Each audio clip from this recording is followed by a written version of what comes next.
Sunderland managed to unpack Newcastle in the Tyne-Wear derby. Not only did Sunderland manage to come away with an own goal win, but they managed to control the game from start to finish. Let's take a look at how they did this.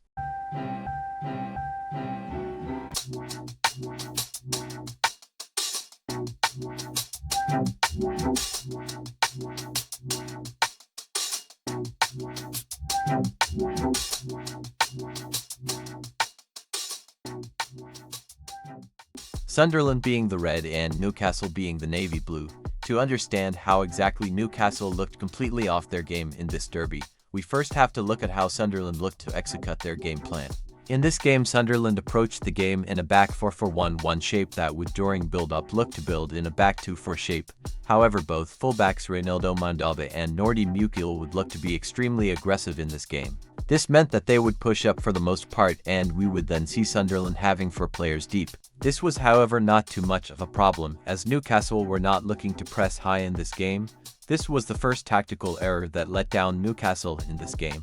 Sunderland having all the time in the world to build up meant that they would oftentimes look to penetrate the Newcastle defensive shape though the center of the pitch. This would fail though as Newcastle defending in a 4-5-1 would make it incredibly challenging for Sunderland to fulfill this. Newcastle looked to force Sunderland out wide as Newcastle would as stated close of the center of the pitch. However, this was another flaw from Newcastle as Sunderland being aggressive with their fullbacks would mean that there would be space out wide for most if not the whole game, allowing them to play crosses into the box. We would see Sunderland play crosses from out wide, crosses from deep and long throws into the Newcastle 18-yard box as they found it difficult to penetrate Newcastle's defensive shape.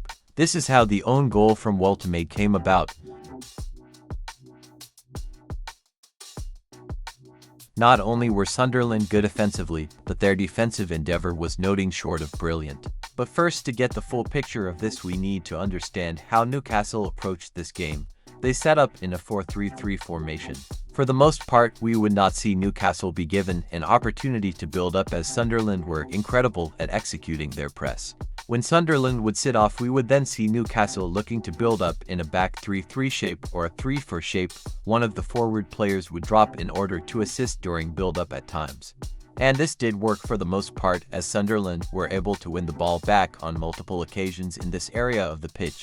Upfield, we would see Newcastle look to overlap both fullbacks Lewis Hall and Valentino Livramento. This was an attempt at overloading the wide areas and looking to get the cross into the box for the target man Woltemade. But the issue is Anthony Elanga and Anthony Gordon both like to attack the wide areas, take on their defenders in 1v1 situations out wide, meaning the fullbacks had no space to overlap. Sunderland would look to force these 2 Newcastle players out wide by having a very compact defensive structure, looking to deny any space into the center of the pitch. Hence we saw Woltemade find it difficult to attack in this game. The wide area situation made it that much more challenging for Newcastle to have fluid attacks as the fullbacks would oftentimes have to invert, making this that much more difficult when it comes to recovering as the fullbacks would have to either cover more distance or defend in the center of the pitch, where they did look uncomfortable.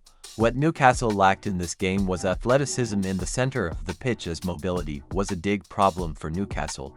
Hence we saw a shift in how Newcastle played after the substitutions were made.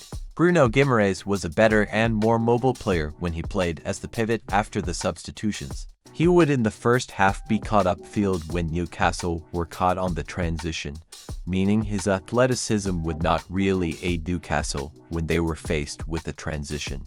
Joe Willock having fresh legs also added mobility, hence we then saw Sunderland in the latter stages of the game begin to drop deep and look to cover.